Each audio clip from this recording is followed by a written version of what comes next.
Lo que comenzó como un sonido inocente en la madrugada se convertiría en la pesadilla que destruiría la cordura de una familia entera. Porque cuando escuchas carcajadas en un baño vacío, ¿quién está realmente riendo? Esta es la historia que los expertos aún no pueden explicar. Era el 23 de marzo de 1974 cuando Sarah Mitchell escuchó el primer sonido. Las 3 de la madrugada marcaba el reloj digital de su mesita de noche, esos números rojos parpadeando en la oscuridad absoluta de su dormitorio. Un sonido penetrante atravesó el silencio. Una risa. No varias risas entremezcladas, como si alguien estuviera viendo algo hilarante en la televisión. Pero la televisión estaba apagada. La casa dormía. Su esposo roncaba suavemente a su lado, ajeno a todo.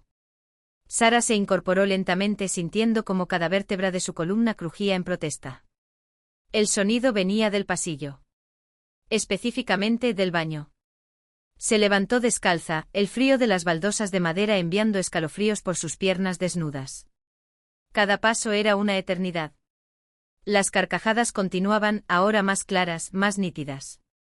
Eran risas femeninas, agudas, casi infantiles. Cuando llegó a la puerta del baño, su mano tembló sobre el picaporte. La puerta estaba entreabierta. Una rendija de oscuridad absoluta. No había luz dentro. Las risas resonaban contra las paredes de azulejo. Sarah empujó la puerta. El sonido cesó instantáneamente. Como si alguien hubiera cortado un cable. Silencio absoluto. Encendió la luz. El baño estaba completamente vacío. Lo que Sarah no sabía es que no era la primera. Durante los siguientes 14 días, el fenómeno se repitió con precisión matemática. Siempre a las 3 de la madrugada. Siempre las mismas risas. Siempre desde el baño vacío. Su esposo, Thomas, inicialmente lo atribuyó a las tuberías. Es el agua en las cañerías, decía mientras se daba la vuelta en la cama, tratando de ignorar la creciente angustia de su esposa. Pero las tuberías no explican palabras. Porque en la 10ª noche Sarah escuchó algo más entre las carcajadas. Susurros. Palabras ininteligibles entretejidas en la risa, como si varias voces intentaran comunicar algo urgente desesperado. Comenzó a documentarlo. Una libreta azul de espiral donde anotaba cada detalle. Hora exacta. Duración. Intensidad. Cualquier variación.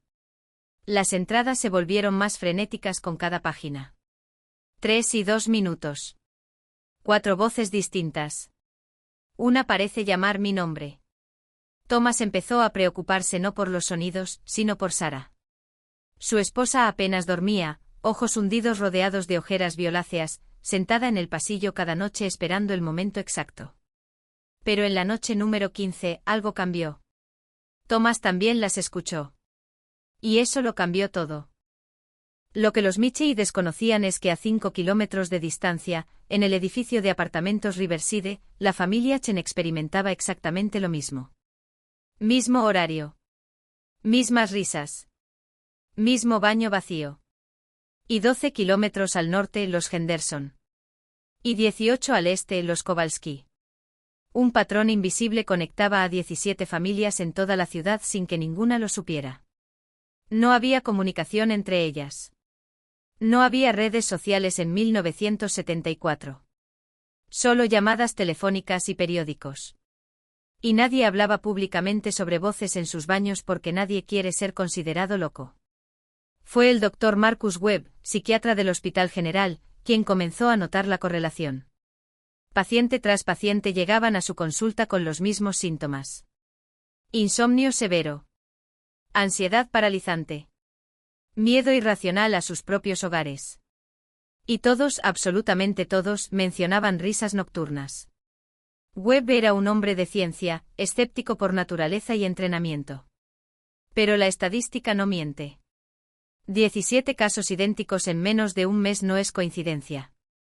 Es un patrón. Y los patrones tienen causas. Comenzó su propia investigación en secreto, visitando cada hogar personalmente. Grabadoras de carrete en mano, equipamiento rudimentario para 1974 pero efectivo. Necesitaba evidencia. Lo que grabó esa primera noche en casa de los Mitchell permanece como uno de los archivos de audio más perturbadores jamás documentados. El Dr. Webb llegó a la casa de los Mitchell a las 2:45 de la madrugada del 8 de abril. Sara lo esperaba en la puerta, ojos vidriosos por la falta de sueño, manos retorciendo un pañuelo húmedo. Thomas había colocado 3 grabadoras en posiciones estratégicas, una dentro del baño, una en el pasillo, una en el dormitorio principal. Webb añadió 2 más. 5 dispositivos independientes para capturar lo que fuera que ocurriera a las 3 en punto. Esperaron en silencio absoluto. El tiempo se volvió viscoso, cada segundo estirándose como melaza. 2:58. 2:59. 3 en punto. El silencio continuó. Webb miró su reloj. 3:01 minuto. Nada. Sara comenzó a sollozar. Sabía que no pasaría.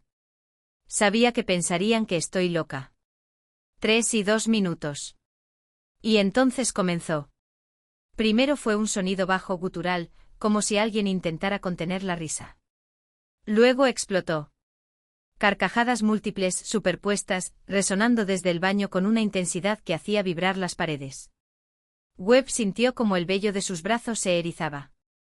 Las grabadoras giraban, capturando cada segundo.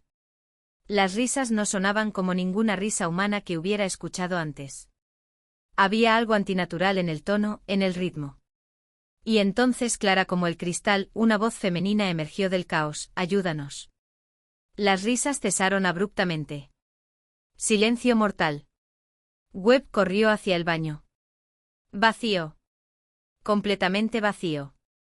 Cuando Webb reprodujo las cintas a la mañana siguiente en su laboratorio, lo que escuchó lo dejó helado.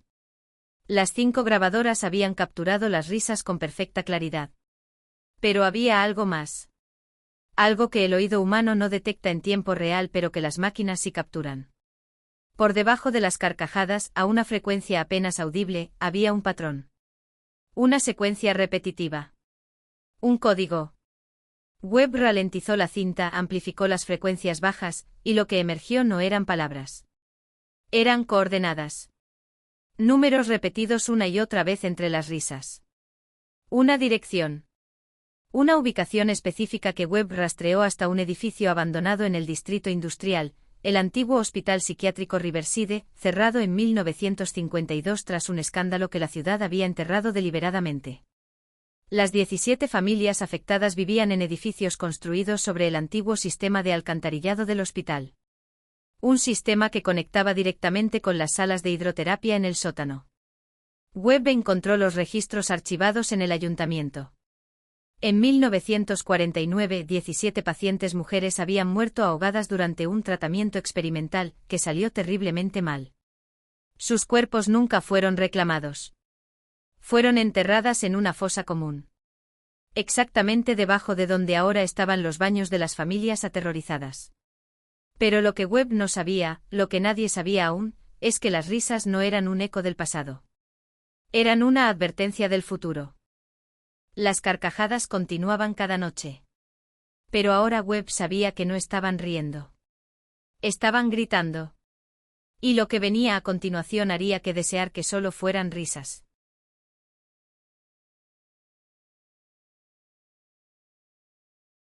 El Dr. Webb había encontrado la conexión. 17 mujeres muertas. 17 familias aterrorizadas. Pero lo que descubriría en los archivos olvidados del hospital convertiría este misterio en algo mucho más oscuro. Porque a veces los muertos no buscan venganza. Buscan compañía. El 23 de abril de 1974, el Dr. Marcus Webb cometió un acto que terminaría costándole su carrera y casi su vida. Irrumpió en los archivos sellados del antiguo Hospital Psiquiátrico Riverside. Los documentos estaban almacenados en el sótano del ayuntamiento, en una sección marcada como Registros Administrativos Obsoletos, 1940 al 52. 3 cajas de cartón húmedo contenían la verdad que la ciudad había intentado borrar durante 22 años. Las carpetas estaban ordenadas alfabéticamente. Anderson, Catherine. Bennett, Dorothy. Chen, Lily. Cada nombre acompañado de fotografías en blanco y negro. Rostros de mujeres jóvenes, algunas sonriendo tímidamente, otras con miradas vacías. Webb pasaba cada página con manos temblorosas bajo la luz de su linterna. Los diagnósticos eran vagos, típicos de la época: histeria femenina, melancolía crónica, desorden nervioso. Pero lo que llamó su atención no fueron los diagnósticos. Fueron las notas manuscritas en los márgenes. Paciente muestra resistencia anormal al protocolo Riverside. Incrementar duración. Sujeto experimenta episodios de risa incontrolable durante inmersión. Continuar tratamiento. Registra vocalizaciones incluso bajo el agua. Fenómeno requiere investigación. Webb sintió náuseas al comprender lo que estaba leyendo. El protocolo Riverside no era terapia. Era tortura disfrazada de ciencia.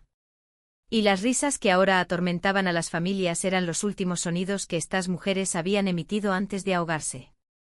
El protocolo Riverside fue diseñado por el Dr. Heinrich Volker, un psiquiatra alemán que había llegado a Estados Unidos en 1946 tras la guerra.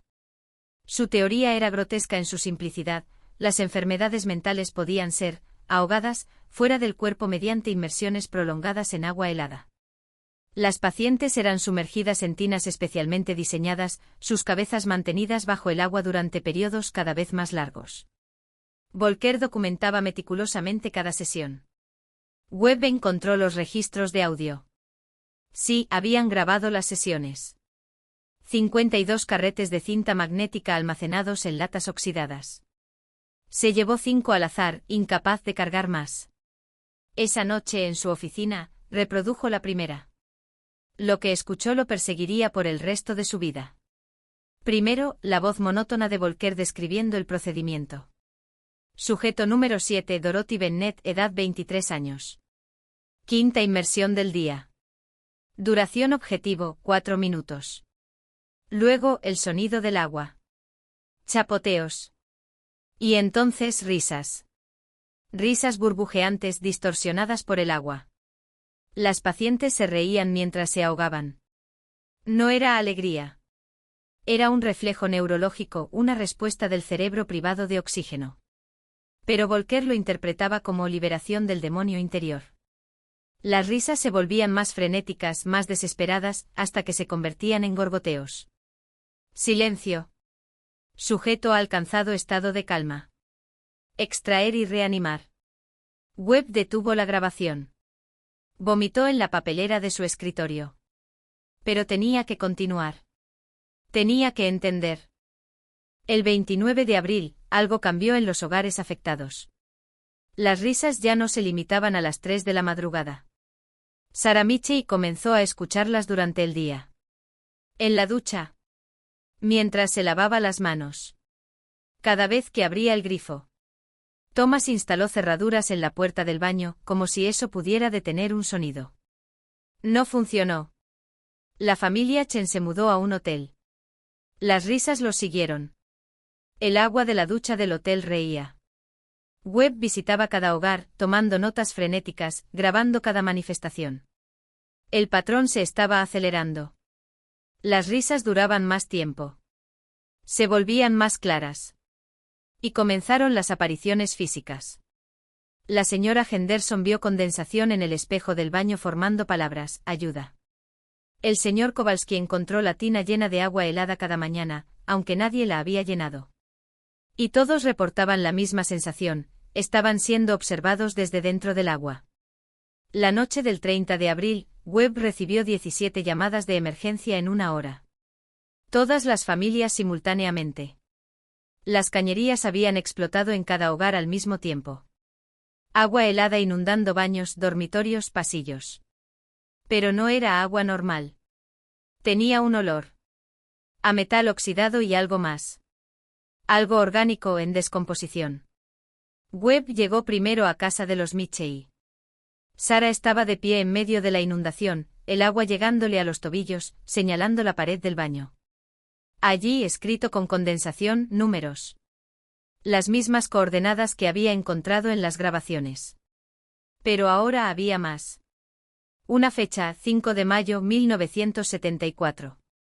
Era en 6 días. Webb necesitaba respuestas que los documentos muertos no podían proporcionar. Necesitaba hablar con alguien que hubiera estado allí. Que hubiera conocido el Hospital Riverside cuando aún funcionaba. Encontró a la enfermera Agnes Whitmore en un asilo de ancianos en las afueras de la ciudad. Tenía 82 años, mente lúcida pero cuerpo frágil.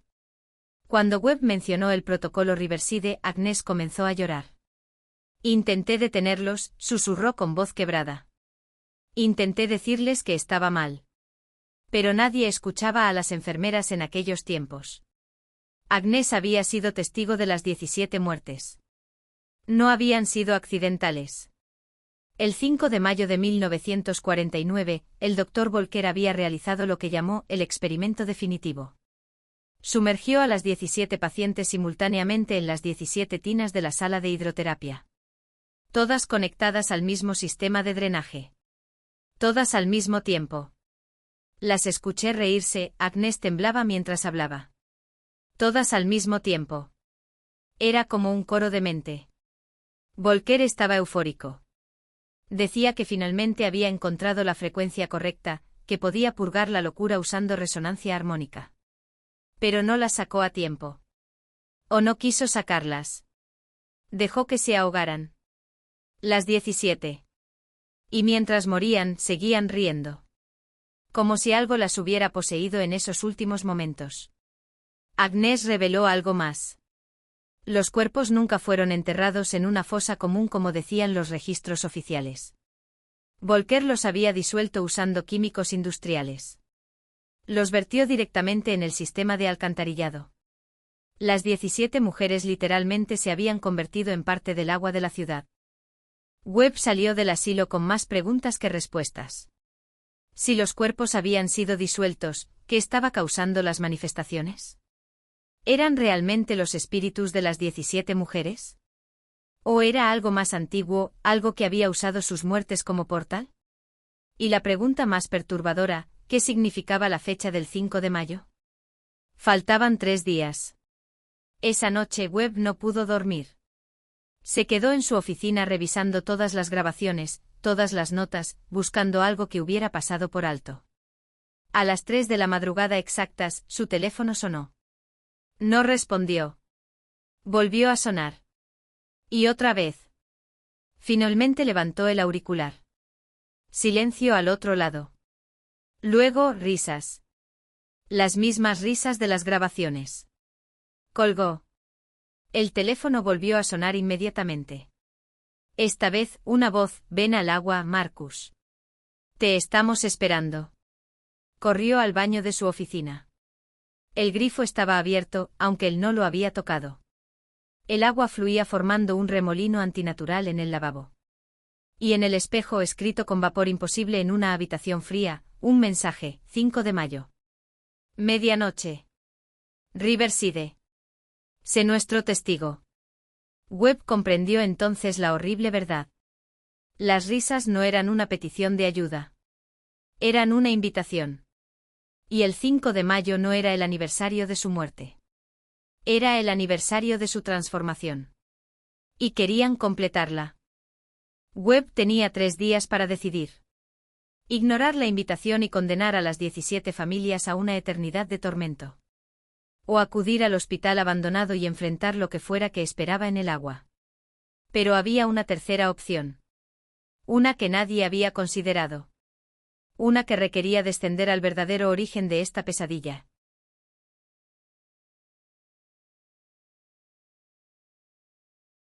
Tres días. 72 horas hasta que algo irreversible ocurriera. Webb sabía que las respuestas no estaban en los archivos ni en los testimonios. Estaban en el lugar donde todo comenzó. En las profundidades del Hospital Riverside. En el agua que nunca dejó de fluir. Lo que encontraría allí cambiaría todo lo que creía saber sobre la vida, la muerte y lo que existe entre ambos. El 2 de mayo de 1974, Webb tomó una decisión que desafiaría toda lógica científica. Necesitaba encontrar al Dr. Heinrich Volker. Los registros oficiales indicaban que había muerto en 1953, un año después del cierre del hospital. Ataque cardíaco súbito, decía el certificado de defunción. Pero Webb había aprendido a no confiar en los documentos oficiales. Contrató a un investigador privado, un exdetective llamado Raymond Cole que se especializaba en encontrar personas que no querían ser encontradas. Cole tardó 18 horas en regresar con información. Volker no estaba muerto. Vivía bajo el nombre de Heinrich Vollmer en una casa aislada a 130 kilómetros de la ciudad, en medio de un bosque denso donde nadie hacía preguntas. Webb condujo hasta allí esa misma tarde, el corazón martilleando contra sus costillas. La casa era una estructura de madera oscura que parecía absorber la luz del sol en lugar de reflejarla. Ventanas opacas. Jardín descuidado. Una sensación de abandono que contrastaba con el humo que salía de la chimenea. Webb tocó la puerta. Nadie respondió. Tocó nuevamente.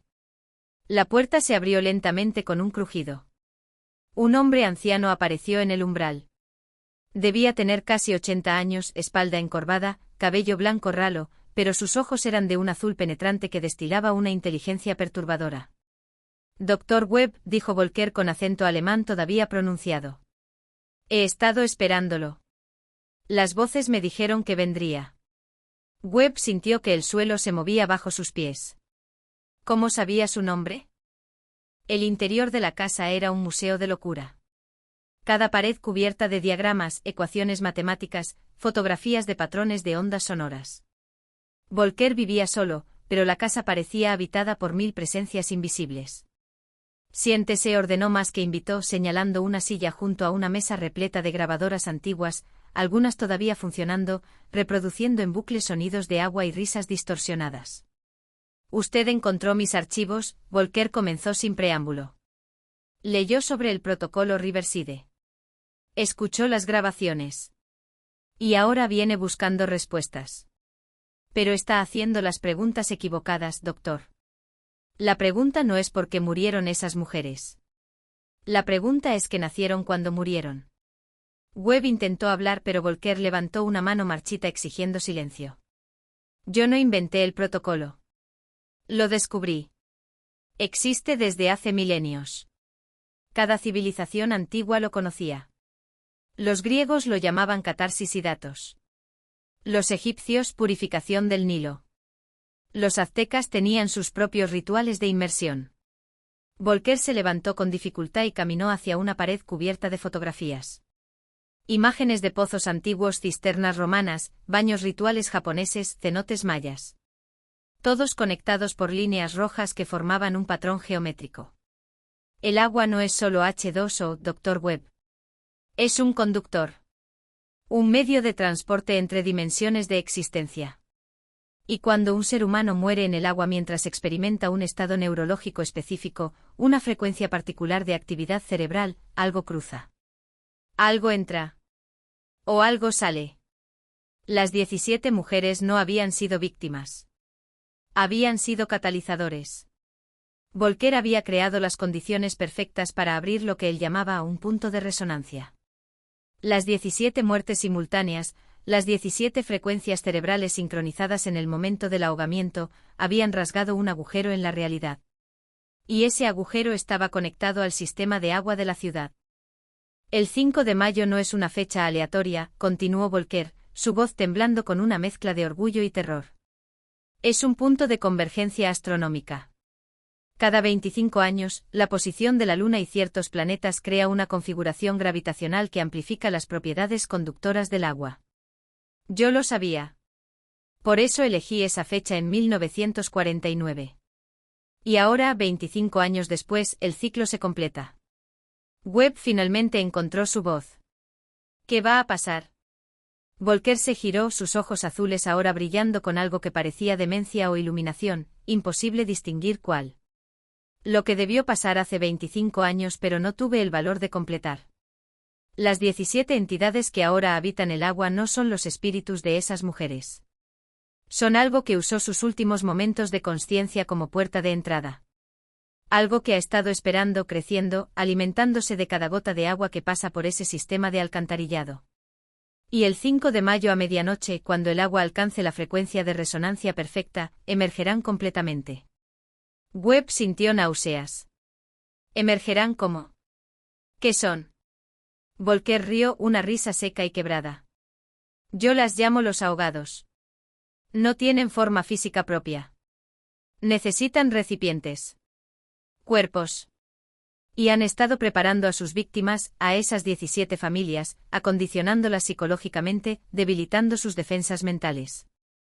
El 5 de mayo, cuando beban agua, cuando se duchen, cuando simplemente toquen agua corriente, serán tomados.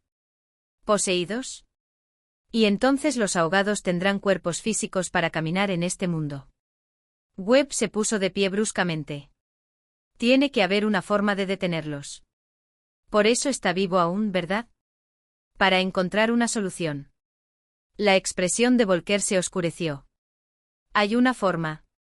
Pero requiere un sacrificio que ni siquiera yo tuve el estómago para realizar hace 25 años. Por eso huí. Por eso me escondí aquí. Volker caminó hacia una caja fuerte escondida detrás de uno de sus diagramas. La abrió con manos temblorosas y extrajo un libro encuadernado en cuero negro. No tenía título. Dentro páginas amarillentas cubiertas de escritura a mano en alemán, latín y símbolos que Webb no reconocía. Esto es lo que realmente encontré en los archivos de la Universidad de Heidelberg antes de la guerra, explicó Volker. Conocimiento prohibido. Instrucciones sobre cómo abrir puertas entre mundos. Y más importante, cómo cerrarlas. Webb tomó el libro. Era pesado, antinatural. Las páginas parecían pulsar bajo sus dedos. Para cerrar el punto de resonancia, Volker continuó, su voz apenas un susurro, se requiere crear una frecuencia opuesta. Una contrarresonancia. Y la única forma de generar esa frecuencia es mediante otra muerte. Pero no cualquier muerte. Debe ser voluntaria. Consciente. Y debe ocurrir en el epicentro, en la sala de hidroterapia original del Hospital Riverside, a la medianoche exacta del 5 de mayo. El horror de lo que Volker estaba sugiriendo cayó sobre Webb como agua helada. Está diciendo que alguien tiene que ahogarse voluntariamente para cerrar lo que usted abrió. Volker asintió lentamente. No solo ahogarse. Debe mantener conciencia durante el proceso completo. Debe generar la frecuencia mental exacta opuesta a la que las 17 mujeres generaron. Ellas murieron en pánico, en terror, en locura. Esta persona debe morir en paz. En aceptación completa. En amor. Webb dejó caer el libro sobre la mesa. Eso es imposible. Nadie puede controlar su estado mental mientras se ahoga. La sonrisa de Volker fue terrible. Exactamente por eso nunca encontré a nadie dispuesto a intentarlo. Por eso huí. Porque sabía que eventualmente yo debería ser ese sacrificio. Y soy un cobarde, Dr. Webb. He vivido 25 años más sabiendo lo que venía, incapaz de hacer lo necesario. Se acercó a Webb, agarrando su brazo con fuerza sorprendente para alguien tan anciano. Webb salió de la casa de Volker cuando el sol comenzaba a ponerse, tiñendo el cielo de naranja y púrpura. El libro estaba en su maletín, pesado como una sentencia de muerte. Tenía dos opciones, hacer el sacrificio él mismo o encontrar a alguien dispuesto a hacerlo. La primera opción lo aterrorizaba. La segunda lo repugnaba. ¿Cómo podía pedirle a alguien que muriera, incluso para salvar a 17 familias? Condujo de regreso a la ciudad en piloto automático, su mente girando en círculos imposibles. Cuando llegó a su apartamento encontró un mensaje en su contestadora automática. Era Sarah Mitchell. Su voz sonaba extraña, distante, como si hablara desde muy lejos. Dr. Webb, necesito que venga. Ahora. Algo está pasando con Thomas. Está en la bañera y no quiere salir. Dice que ellas lo están llamando. Dice que es hermoso allí abajo. Por favor, venga. Webb corrió hacia su coche. Llegó a casa de los Mitchell en 20 minutos que parecieron horas. La puerta estaba abierta. Sarah estaba de pie en el pasillo, empapada de pies a cabeza, llorando silenciosamente. Está en el baño, susurró. Lleva 3 horas bajo el agua. No sé cómo sigue respirando. Webb entró al baño. La tina estaba llena hasta el borde. Thomas Mitchell estaba sumergido completamente, ojos abiertos mirando el techo a través del agua, una sonrisa beatífica en su rostro. Burbujas salían de su boca mientras reía silenciosamente bajo el agua. Webb intentó sacarlo, pero Thomas era más fuerte. Lo empujó de vuelta. «Es hermoso aquí, doctor», dijo Thomas, su voz llegando clara a pesar de estar bajo el agua, algo físicamente imposible. Ellas me mostraron. El otro lado. Donde el agua nunca termina. Donde todo es silencio y risa. ¿Por qué querría volver? Sus ojos ya no parecían humanos. Había algo más mirando a través de ellos. Webb comprendió entonces que ya era demasiado tarde para algunas de las víctimas. La posesión había comenzado antes del 5 de mayo. Los ahogados estaban tomando control gradualmente, familia por familia. Y si no actuaba rápido, para la medianoche del 5 de mayo no quedaría nadie que salvar. Solo 17 cuerpos habitados por algo que nunca debió existir en este mundo. Quedaban 48 horas. Las familias estaban siendo tomadas una por una. Volker le había dado la solución, un sacrificio voluntario. Pero Webb acababa de darse cuenta de algo que el viejo loco no había mencionado. Si alguien debía morir en paz y amor mientras se ahogaba, había solo un tipo de persona que podría lograrlo. Alguien que ya no temiera a la muerte. Alguien que ya estuviera roto. Alguien que buscara redención. Y Webb conocía exactamente a quién tendría que pedírselo.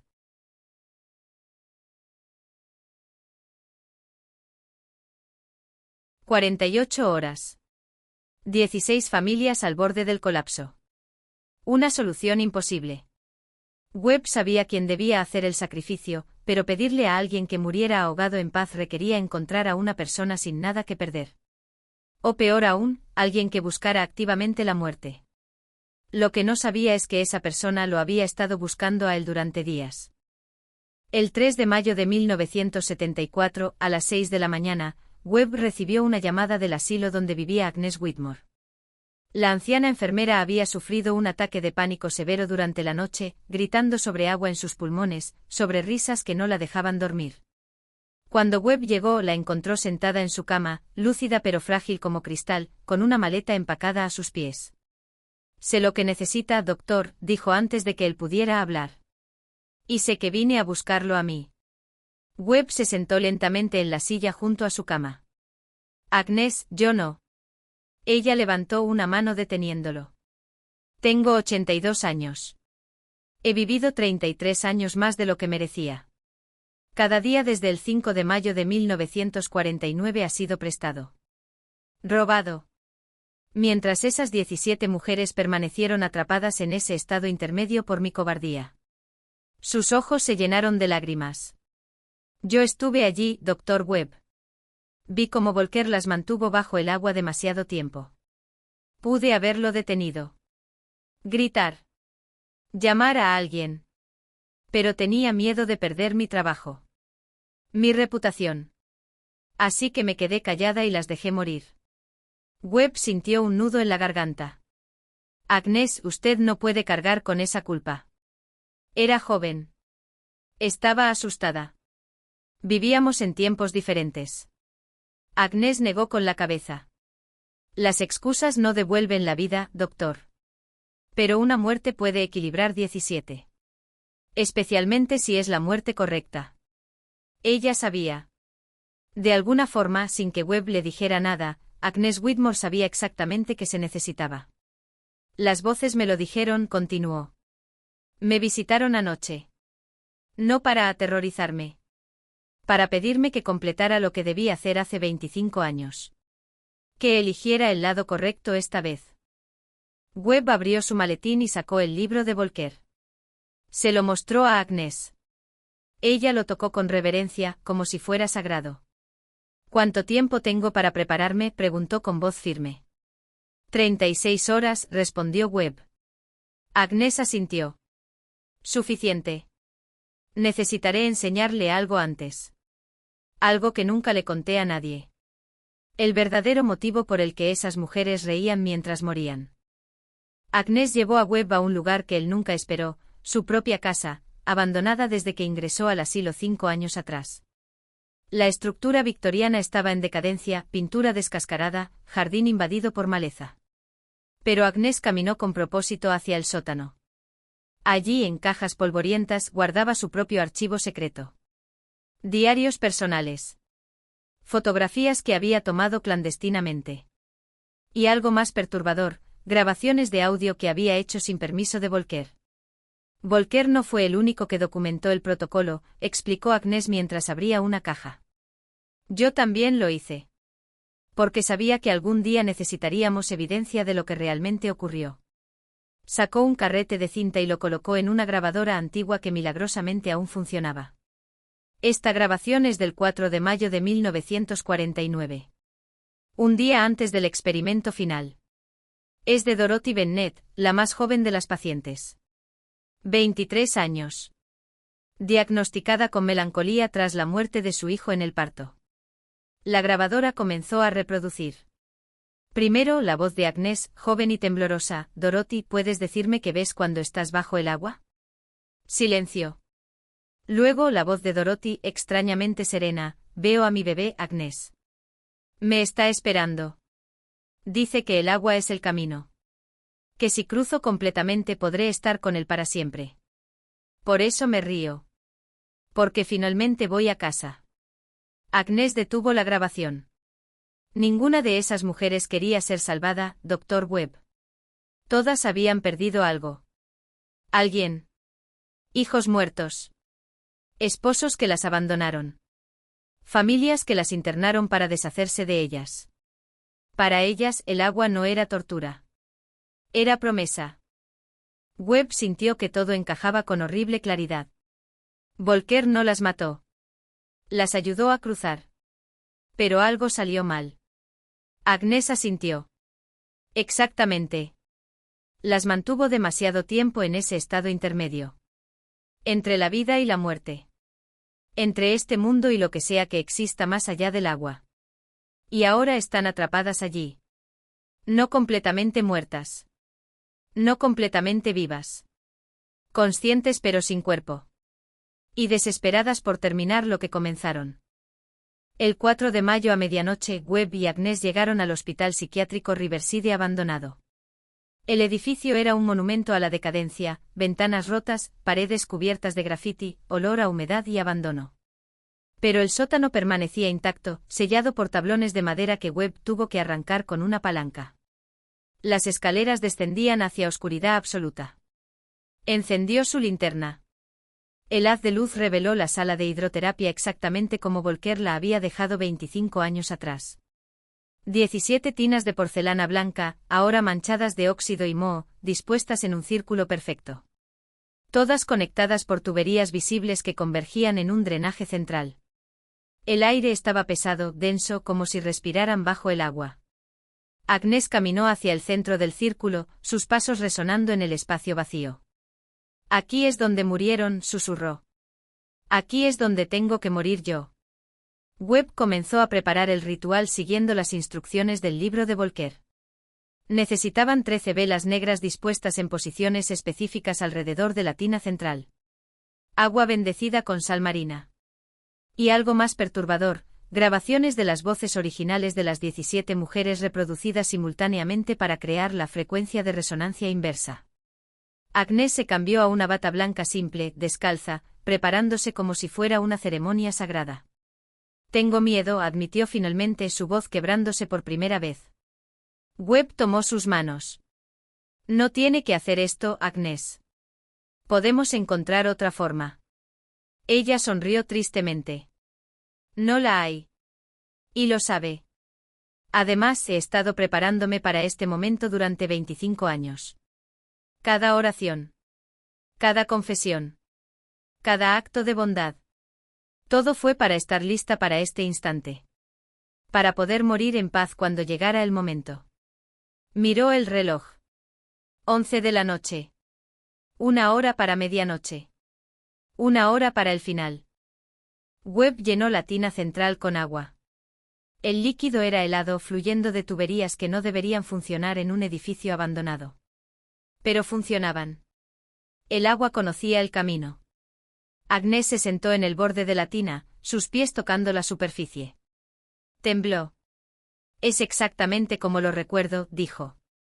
La misma temperatura. El mismo olor. Como si el tiempo no hubiera pasado para esta agua. 11:45. Webb encendió las grabadoras.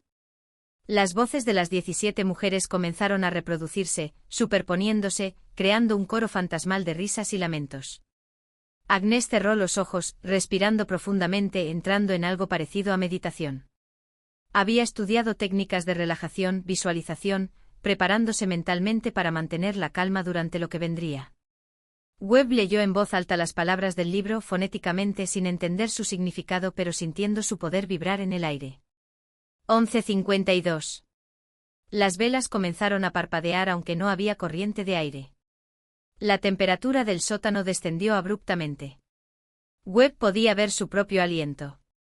Agnes abrió los ojos. «Es hora», dijo con una calma sobrenatural. Se deslizó dentro de la tina, el agua subiendo hasta su cuello. «Doctor Webb, cuando me sumerja, no me saque sin importar qué pase. No hasta que las voces se detengan. ¿Entiende? No hasta que haya silencio completo». 11:55. Webb asintió, lágrimas corriendo por sus mejillas. «Gracias, Agnes. Por su valentía. Por su sacrificio». Ella sonrió, una sonrisa genuina llena de paz. «Gracias a usted, doctor, por darme la oportunidad de redimirme. De elegir el lado correcto esta vez». Respiró profundo 3 veces. «Dígales a las familias que las 17 mujeres nunca quisieron hacerles daño. Solo querían ser recordadas. Ser liberadas. Y ahora finalmente lo serán». 11:58. Agnes se recostó completamente en la tina, su cabeza sumergiéndose bajo la superficie. Sus ojos permanecieron abiertos, mirando hacia arriba a través del agua. Webb podía ver sus labios moviéndose, rezando silenciosamente. 11:59. Las grabaciones alcanzaron un crescendo imposible. Las voces de las 17 mujeres gritando y riendo simultáneamente. Las velas se apagaron todas al mismo tiempo. Oscuridad total excepto por la linterna de Webb. Medianoche. El reloj de Webb marcaba las 12 en punto exactas. Agnes llevaba 60 segundos bajo el agua. Webb mantenía la linterna enfocada en su rostro. Ella no luchaba. No intentaba salir. Sus labios seguían moviéndose. 90 segundos. Las burbujas comenzaron. Pequeñas al principio, luego más grandes. Agnes estaba riendo bajo el agua. Exactamente como las 17 mujeres 25 años atrás. Pero su expresión no era de pánico. Era de alegría pura. 120 segundos. Las tuberías comenzaron a vibrar. Todas las 17 tinas alrededor del círculo se llenaron simultáneamente de agua que brotaba de los grifos oxidados. El agua brillaba con luminiscencia pálida, antinatural. Webb podía ver formas en el agua. Siluetas. Las 17 mujeres manifestándose por primera vez en forma visible. Eran hermosas y terribles. Rostros translúcidos formados por agua, expresiones de gratitud y liberación. 150 segundos. Agnes dejó de reír. Su cuerpo se relajó completamente. Los ojos aún abiertos pero ya no enfocados en este mundo. Y entonces, algo extraordinario ocurrió. Las 17 siluetas de agua flotaron hacia la tina central. Se fusionaron con el agua donde Agnes yacía. El líquido comenzó a brillar más intensamente, pulsando con luz propia. Webb escuchó voces claras esta vez sin distorsión. «Gracias. Estamos completas. Estamos libres. Estamos en casa». El agua de todas las tinas comenzó a drenarse simultáneamente, fluyendo hacia el drenaje central con un sonido como suspiro colectivo de alivio. La luz se desvaneció. El brillo desapareció. Y el sótano quedó en silencio absoluto. Webb esperó conteniendo la respiración. 30 segundos de silencio. 60. 90. Las grabaciones se habían detenido. Las voces habían cesado. Agnes Whitmore flotaba inmóvil en agua que ahora era solo agua. Normal. Transparente. Sin luminiscencia. Sin presencias. Webb finalmente se acercó y sacó el cuerpo de Agnes de la tina. La recostó en el suelo de cemento, intentó reanimación aunque sabía que era inútil. Había muerto exactamente como debía, en paz, en sacrificio voluntario, generando la frecuencia opuesta que cerró el punto de resonancia. El precio había sido pagado. Las 17 mujeres finalmente liberadas. El horror terminado. Cuando Webb subió del sótano al amanecer del 5 de mayo, cargando el cuerpo de Agnes Whitmore envuelto en sábanas, llamó a cada una de las 17 familias. El agua había dejado de reír. Los grifos permanecían silenciosos. Las tinas ya no se llenaban solas. Todo había terminado. O eso pensaba. Porque 3 días después, recibió una llamada de la morgue. El cuerpo de Agnes había desaparecido. Y en la plancha donde había yacido, un charco de agua formaba palabras, solo el principio.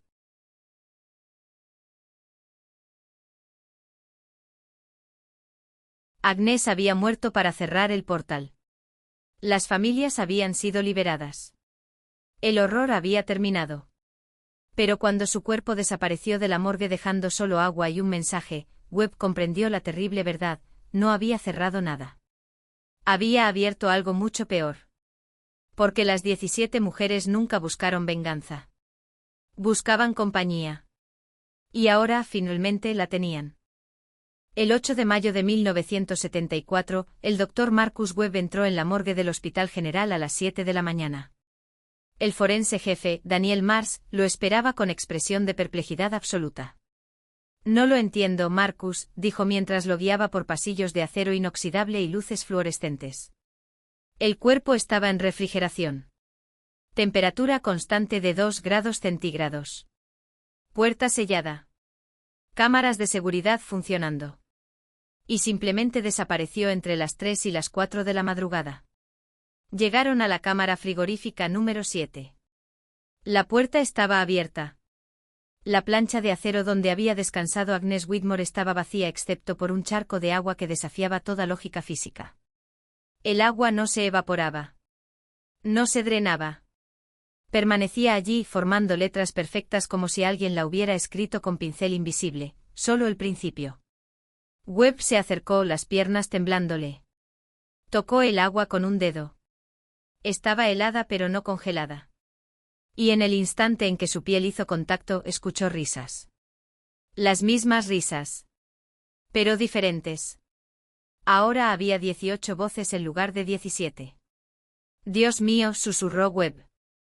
No la liberé. La convertí en una de ellas. Mars lo miró confundido. ¿De qué hablas, Marcus?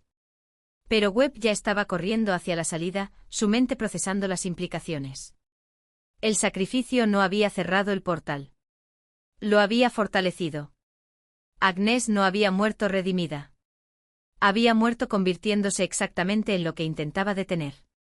Una más entre los ahogados. Y ahora, con 18 entidades en lugar de 17, el equilibrio que Volcker había creado estaba roto. Las reglas habían cambiado. Webb condujo directamente a la casa de Volcker en el bosque. Necesitaba respuestas. Necesitaba saber qué había salido mal. Pero cuando llegó, la casa estaba vacía. Completamente abandonada. Como si nadie hubiera vivido allí en décadas. Las paredes que habían estado cubiertas de diagramas ahora estaban desnudas. Los muebles cubiertos por sábanas polvorientas. La mesa donde habían hablado ni siquiera estaba allí.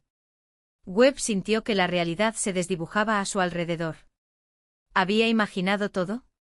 ¿Había sido real su encuentro con Volcker? Encontró una sola evidencia de que no estaba loco: el libro de cuero negro, olvidado en el suelo del que había sido el estudio de Volcker. Lo recogió. Lo abrió. Las páginas estaban en blanco. Completamente en blanco. Excepto la última, donde una sola frase había sido escrita con tinta fresca: el agua siempre gana. Webb arrancó la página con furia, pero cuando la sostuvo, las letras comenzaron a sangrar. No era tinta. Era agua. El papel se disolvió entre sus dedos, convirtiéndose en líquido que cayó al suelo formando un charco. Corrió de regreso a su coche y encendió la radio. Las noticias locales reportaban algo extraño, un brote inexplicable de comportamiento errático en 17 ubicaciones diferentes de la ciudad. Familias enteras encontradas en sus baños, sentadas en tinas llenas, riendo silenciosamente, negándose a salir. Los Mitchell. Los Chen. Los Henderson. Todos ellos.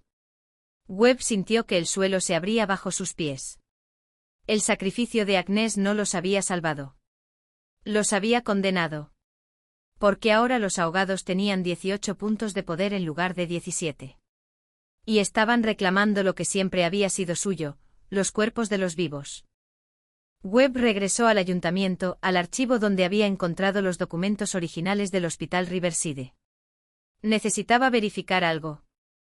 Cuando llegó a las cajas polvorientas, buscó frenéticamente el certificado de defunción del Dr. Heinrich Volker.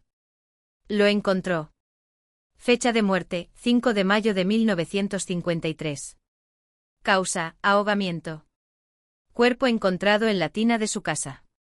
Webb sintió que todo el oxígeno abandonaba sus pulmones. Volker no había escapado. Volker había sido la primera víctima. Siguió leyendo. El informe policial describía la escena: Volker encontrado sumergido en una tina llena de agua helada, rostro en paz, sonrisa en los labios. No había signos de lucha. Aparentemente voluntario. Y junto a la tina, un libro de cuero negro con páginas en blanco excepto por una frase: el agua siempre gana. Webb dejó caer el documento. Todo encajaba con horrible claridad. El Volker que había conocido no era el Volker real. Era una proyección.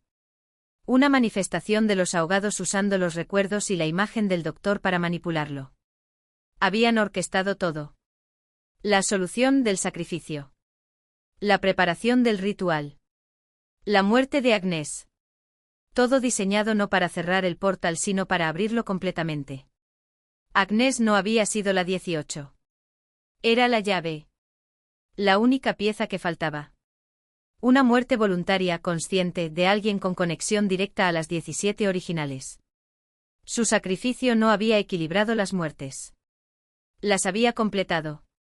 Y ahora el verdadero plan de los ahogados podía comenzar, expandirse más allá de las 17 familias. Alcanzar cada hogar conectado al sistema de agua de la ciudad. Miles de personas. Todas con acceso a grifos. A duchas. A tinas. Webb tenía una sola posibilidad. Si no podía cerrar el portal, tal vez podía destruirlo. Regresó al Hospital Riverside con bidones de gasolina, explosivos improvisados, cualquier cosa que pudiera usar para destruir la sala de hidroterapia. Si eliminaba el epicentro físico, quizás rompería la conexión. Era desesperado. Era probablemente inútil. Pero era todo lo que tenía. Descendió nuevamente al sótano. Las 17 tinas seguían allí, pero ahora todas estaban llenas de agua luminiscente. Y en cada tina, una figura. No eran las mujeres ahogadas. Eran las familias. Los Mitchell. Los Chen. Los Henderson. Todos flotando bajo el agua, ojos abiertos, sonriendo. Y en la tina central, Agnes Whitmore, también sumergida, también sonriendo. Webb gritó de frustración y horror. Ya era demasiado tarde. Ya los habían tomado. No es demasiado tarde, Dr. Webb. La voz venía del agua. Todas las voces hablando al unísono, creando una armonía imposible. Aún puede unirse a nosotros. Aún puede entender. Las figuras en las tinas comenzaron a moverse, flotando hacia arriba sin romper la superficie del agua, como si la gravedad no existiera. No somos monstruos. Somos liberación. Somos el fin del sufrimiento. Cada persona que se une a nosotros encuentra paz eterna. ¿No es eso lo que todos buscan? Webb retrocedió hacia las escaleras, pero el agua comenzó a fluir de las tinas, extendiéndose por el suelo, persiguiéndolo. Usted nos ayudó a completarnos, doctor. Agnes fue el regalo perfecto. Ahora permítanos agradecerle. Únase a nosotros. Conviértase en el 19. Cierre el círculo para siempre. El agua alcanzó sus pies. Sintió el frío penetrante subiendo por sus piernas. Y por un momento, solo un momento, consideró rendirse. Dejarse llevar. Encontrar la paz que prometían. Pero entonces recordó algo. Las palabras de Agnès: dígales a las familias que las 17 mujeres nunca quisieron hacerles daño. Si eso era verdad, si realmente no querían dañar sino liberar, entonces tal vez había una forma de razonar con ellas. Una última oportunidad de apelar a lo que quedaba de humanidad en esas entidades. Webb se detuvo. Dejó que el agua subiera hasta sus rodillas. Escúchenme, gritó hacia las figuras flotantes.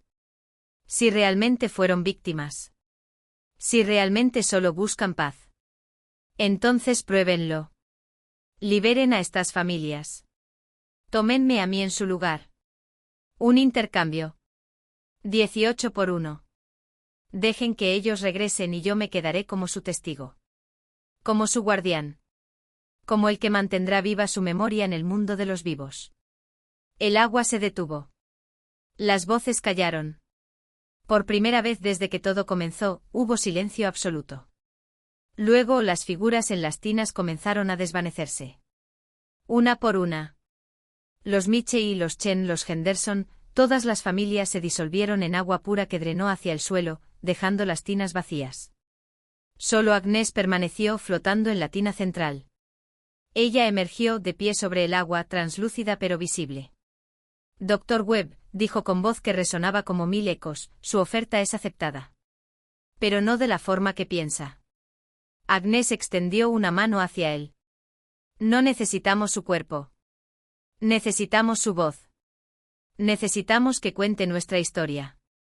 Que documente lo que ocurrió aquí. Que se asegure de que nadie olvide las 17 mujeres que murieron buscando paz. Ese es el verdadero sacrificio. Vivir con el conocimiento. Cargar con la verdad. Ser nuestro testigo eterno en el mundo de los vivos. El agua alrededor de Webb comenzó a retroceder. Las familias despertarán sin memoria de lo ocurrido. Vivirán vidas normales. Y nosotras permaneceremos aquí, en el agua, en paz finalmente. Pero usted, Dr. Webb, nunca olvidará. Cada vez que escuche agua corriendo. Cada vez que vea una tina. Cada vez que escuche risas. Nos recordará. Y ese recuerdo nos mantendrá libres. Porque mientras alguien recuerde, nunca estaremos verdaderamente muertas. Webb asintió, lágrimas corriendo por su rostro. Lo prometo. Contaré su historia. Siempre. Agnès sonrió, una sonrisa de gratitud infinita. Entonces está hecho. Vaya, Dr. Webb. Viva. Recuerde. Y cuando finalmente sea su hora, cuando el agua venga a buscarlo naturalmente, lo estaremos esperando. No en horror. En bienvenida. Como un viejo amigo que regresa a casa. Se desvaneció en luz y agua. Las tinas se agrietaron simultáneamente haciéndose pedazos, asegurando que nunca pudieran ser usadas nuevamente. El 9 de mayo de 1974, 17 familias despertaron en sus hogares sin memoria de las últimas 6 semanas. El agua en sus casas fluía normalmente. Las risas habían cesado. Vivieron vidas ordinarias, nunca sabiendo cuán cerca habían estado de perderse para siempre. El Dr. Marcus Webb publicó un artículo académico sobre fenómenos acústicos en sistemas de fontanería residencial, que fue ampliamente ignorado. Nunca volvió a ejercer psiquiatría. Se convirtió en archivista, documentando historias olvidadas, voces silenciadas, tragedias enterradas. 30 años después, en 1984, encontraron su cuerpo en la tina de su apartamento. Sumergido en agua helada. Rostro en paz. Sonrisa en los labios. Y en el espejo del baño, escrito con condensación: bienvenido a casa. Los paramédicos reportaron que mientras removían el cuerpo, juraron escuchar risas distantes en las tuberías. Risas suaves. Alegres. Como una reunión de viejos amigos. El hospital psiquiátrico Riverside fue demolido en 1986. Construyeron un parque infantil sobre los cimientos. Los niños juegan allí cada día. Y a veces cuando llueve, cuando el agua llena los charcos, los niños dicen que escuchan risas bajo sus pies. Risas de mujeres felices que finalmente encontraron su camino a casa. Las 17 ahogadas. La enfermera redimida. Y el testigo que cumplió su promesa hasta el final. Porque el agua siempre recuerda. Y siempre gana. Esta historia está basada en el fenómeno real de psicosis acústica residencial, documentado en diversas ciudades durante el siglo XX. Los nombres han sido cambiados. Los detalles alterados.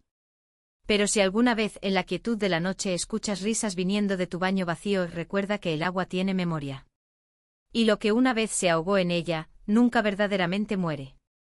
Solo espera. En el eco. En la resonancia. En el último suspiro antes de la inmersión. Duerme bien. Y no olvides cerrar el grifo.